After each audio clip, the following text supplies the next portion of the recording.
Jadi teman-teman di luar sana tidak perlu harus masih ada pertandingan berikutnya. Tolong tulisan-tulisan Anda, komentar-komentar Anda dijaga, jangan sampai kemudian pemain yang sudah banyak memberikan permainan terbaik selama turnamen di Piala Asia dan Piala kualifikasi Piala Dunia ini Anda kuliti gitu kan ya. Itu sakit buat dia, teman-teman. Kenapa? Ada salah-salahan. Ada salah-salahan. Ada salah-salahan. Main bola bukan main 1 atau 2, bukan main 11. Ada salah-salah. Ayo, kamu. Saya cuma mengingatkan lawan Filipina tidak mudah. Kalian harus bisa main lebih bagus dari kali ini. Semangat. Kiper andalan skuad Garuda tersebut sebenarnya bermain cukup baik saat pertandingan melawan Irak, Kamis 6 Juni. Namun, di tengah pertandingan yang penuh tekanan ini dia menciptakan kesalahan yang cukup serius. Hasilnya, Irak bisa mendapatkan 1 gol dan 1 penalti memanfaatkan kesalahan Hernando. Dari unggahan di laman Instagram Ketum PSSI Erick Thohir terlihat Hernando Ari kecewa dengan kesalahannya sendiri. Bahkan, dia cukup lemah saat berdiri dari kursi di ruang ganti timnas. Akibatnya, Erick harus memberikan motivasi tambahan untuk pemain tersebut, termasuk agar semua pemain bisa segera bangkit. Duh, Hernando, kenapa? Tidak ada salah-salahan, tidak ada salah-salahan.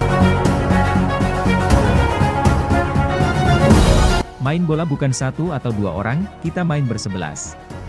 Tidak ada salah-salahan, kata Erick Thohir. Selanjutnya, Ketum PSSI memberikan arahan kepada pemain lain yang ada di ruang ganti. Dia memperingatkan mereka agar tetap fokus karena Filipina bukan lawan yang bisa dipandang remeh. Selanjutnya, Ketum PSSI memberikan arahan kepada pemain lain yang ada di ruang ganti. Mereka harus bisa membuktikan diri untuk meraih hasil maksimal bersama skuad Garuda. Saya cuma mau mengingatkan, lawan Filipina tidak mudah. Kalian harus bisa main lebih baik dari hari ini, tegasnya. Semua pemain harus melewati kesedihan ini dan segera bangkit. Menurutnya, Indonesia masih memiliki peluang untuk mendapatkan kemenangan. Skuad Garuda dituntut mendapatkan 3 poin untuk lolos ke putaran ketiga kualifikasi Piala Dunia 2026 zona Asia. Jangan salah-salahan, kita bermain bersebelas. Kita bangkit sebagai sebuah tim, kita jatuh sebagai sebuah tim, pungkasnya. Kalian harus bisa main lebih baik dari hari ini, tegasnya, semua pemain harus melewati kesedihan ini dan segera bangkit. Kalian harus bisa main lebih baik dari hari ini, tegasnya, semua pemain harus melewati kesedihan ini dan segera bangkit. Baik maupun secara untuk PB Bhinneka, hati-hati di jalan Pak, teruskan perjuangan. Kalau saya sendiri secara pribadi bagus. Assalamualaikum warahmatullahi wabarakatuh. Apa kabar teman-teman? Semoga hari ini kita semua selalu dalam lindungan Allah Subhanahu wa taala dan keluarga semoga diberikan ketenangan, kebahagiaan dan rezeki yang berlimpah. Jumpa lagi bersama Biodika Sport Channel di sini, channel yang selalu memberitakan tentang dunia olahraga, channel yang terbaik di Indonesia dari channel yang selalu memberitakan tentang hoax, channel yang terbaik dari rekan-rekan netizen atau warganet yang suka membuli, suka menghujat, dan saya ingin mengucapkan terima kasih kepada para penonton saya, para teman-teman subscriber saya, karena hingga saat ini subscriber saya sudah mencapai 900 dan itu luar biasa teman-temannya untuk channel baru yang beberapa hari ini baru kami punya kesempatan untuk konsisten melakukan mengupload video dan lain sebagainya ya.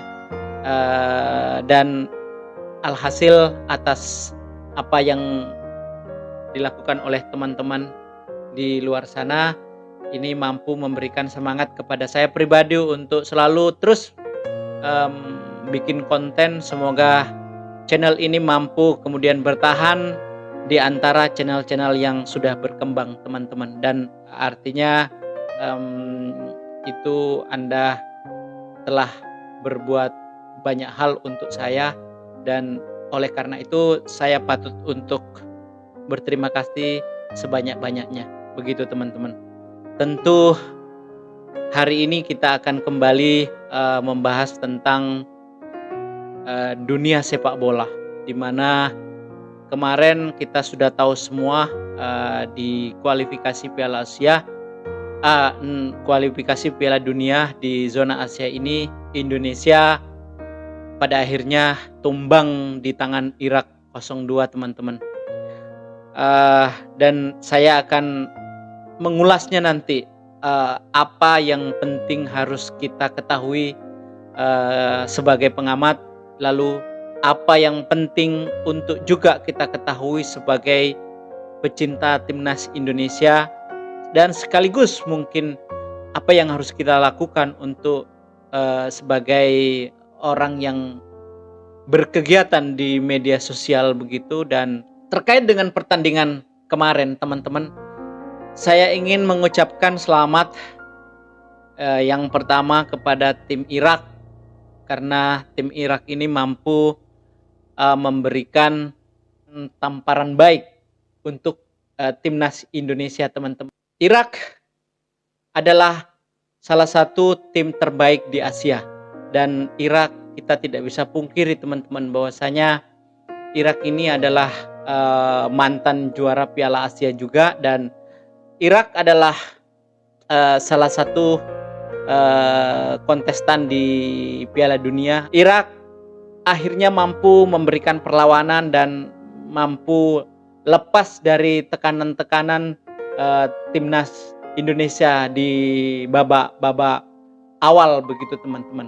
Bukanlah tim Irak namanya kalau dia tidak mampu lepas dari tekanan. Sementara kita sebagai pecinta sepak bola, sebagai pengamat sepak bola timnas Indonesia, itu sangat-sangat percaya diri teman-teman. Kita mampu mengalahkan Irak di kandang kita.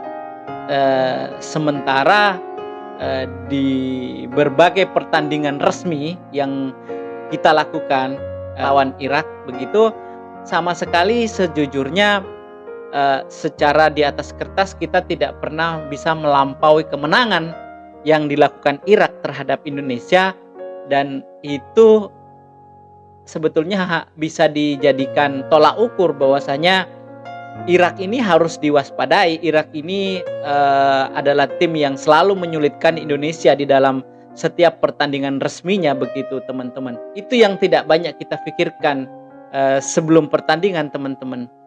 Kita mungkin terlalu bersemangat melihat pemain-pemain timnas Indonesia kita yang dari lini per lini itu memiliki kualitas yang baik, karena mereka adalah pemain-pemain yang berkecimpung di liga-liga Eropa begitu, termasuk mungkin tidak hanya sekedar di liga terbaik di dunia begitu teman-teman. Seperti contohnya ada Jordi Amat, itu pernah bermain di kasta liga tertinggi Spanyol teman-teman. Bahkan Jordi Amat ini adalah bagian penting dari Real Betis pada saat itu gitu teman-teman. Dan banyak lagi, Espanyol juga Jordi Amat pernah bermain di sana kalau saya tidak salah, mohon maaf dikoreksi. Dan saat ini meskipun Jordi Amat tidak lagi bermain di Liga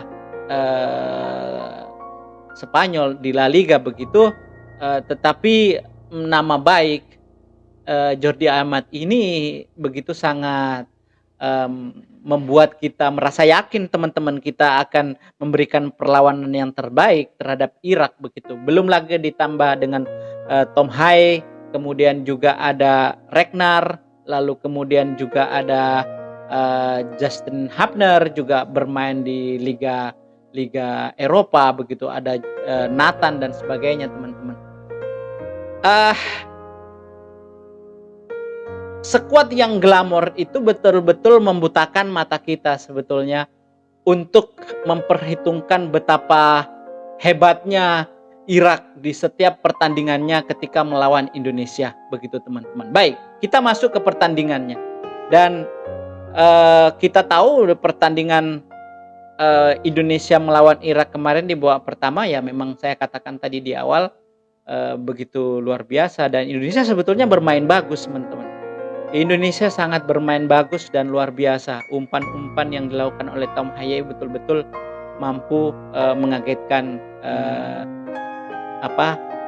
timnas Irak. Tapi oke lah, saya akan mencoba untuk melompat ke babak kedua teman-teman.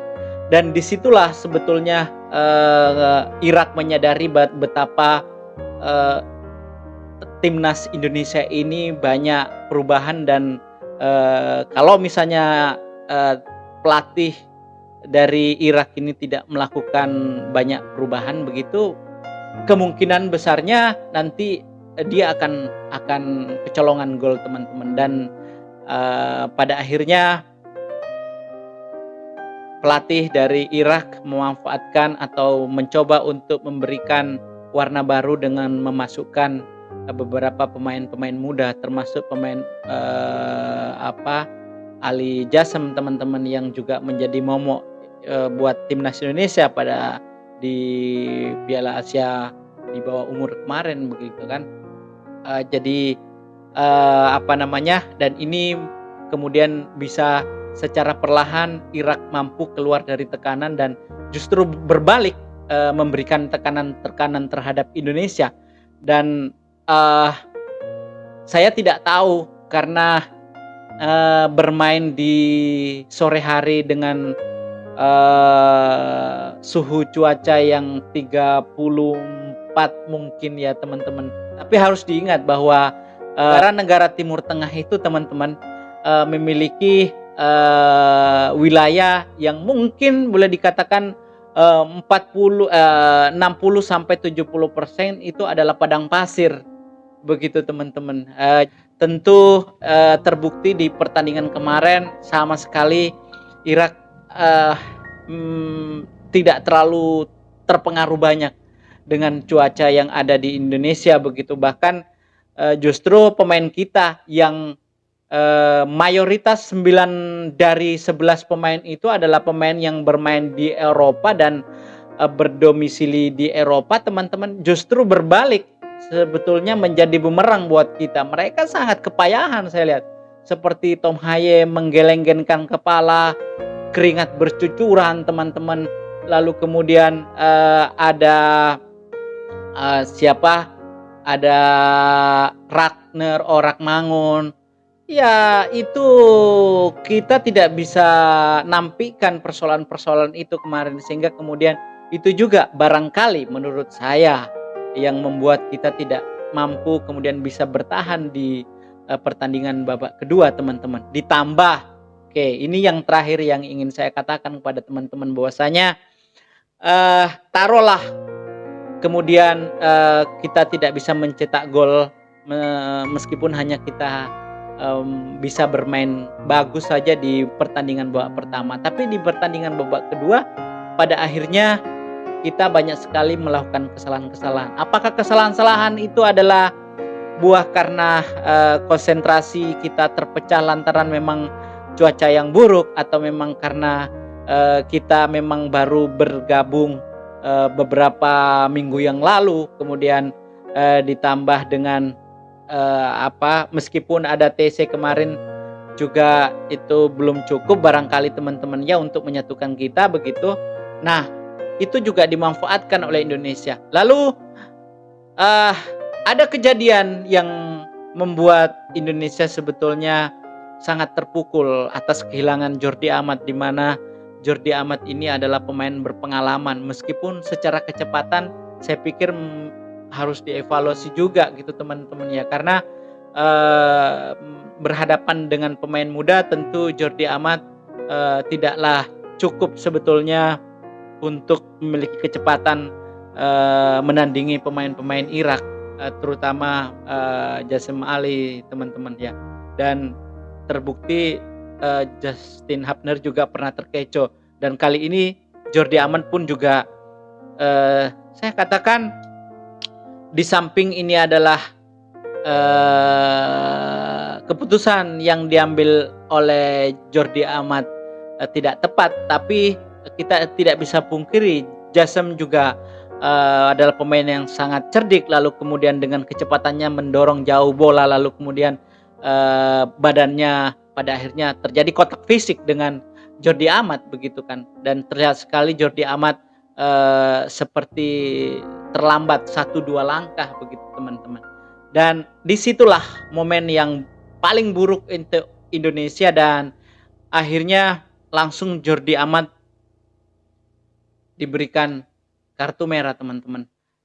Tapi kalau seandainya pada saat itu mungkin kalau terjadi di dalam kotak penalti, mungkin Jordi Amat tidak akan di kartu merah teman-teman.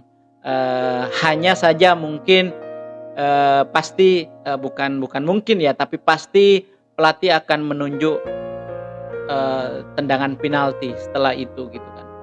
Dan sama aja gitu kan ya, tetap kemungkinan Indonesia akan kebobolan juga begitu. Nah, mulailah kemudian Sintayong berpikir bahwasanya harus ada perubahan-perubahan yang terjadi di situ, sebab kalau tidak maka Tom Hayes sudah habis teman-teman. Dan atas kehilangan satu pemain tentu Indonesia harus merubah pola permainan, begitulah kira-kira yang terjadi kemarin. Dan kejadian yang ketiga begitu, blunder yang dilakukan oleh Hernando Ari teman-teman, dan saya melihat bahwa, dan saya harus berhati-hati berkata di sini bahwasanya mungkin Hernando Ari, ya kita tahu bahwa di setiap turnamen panjang seperti ini memang tidak selalu pemain itu bisa bermain di bawah performa yang baik begitu teman-teman ya. Ada kalanya merasa kecapean, dan ada kalanya memang pengambilan keputusan itu tidak tepat. Tentu Hernando Ari sangat terpukul dan sudah meminta maaf teman-teman. Jadi teman-teman di luar sana tidak perlu harus masih ada pertandingan berikutnya. Tolong tulisan-tulisan Anda, komentar-komentar Anda dijaga, jangan sampai kemudian pemain yang sudah banyak memberikan permainan terbaik selama turnamen di Piala Asia dan Piala kualifikasi Piala Dunia ini Anda kuliti gitu kan ya. Itu sakit buat dia teman-teman, sudah berjuang lalu kemudian ada salah sedikit Anda kuliti habis-habisan begitu. Saya mohon Anda tidak melakukan itu. Dan di preskon yang terakhir ini teman, Irak mengakui bahwa Indonesia memang bermain cukup bagus. Indonesia hanya perlu melakukan sedikit perbaikan di fasilitas, mungkin itu yang dimaksud. Kemudian Sintayong juga menyayangkan permainan timnas Indonesia, banyak sekali kesalahan-kesalahan yang dilakukan oleh timnas Indonesia. Begitu. Nah, ada kemudian banyak sekali komentar-komentar dari para warganet dan pengamat, apakah dibutuhkan seorang penjaga gawang, di mana saat ini kita lagi center-centernya sebetulnya untuk mendatangkan penjaga gawang naturalisasi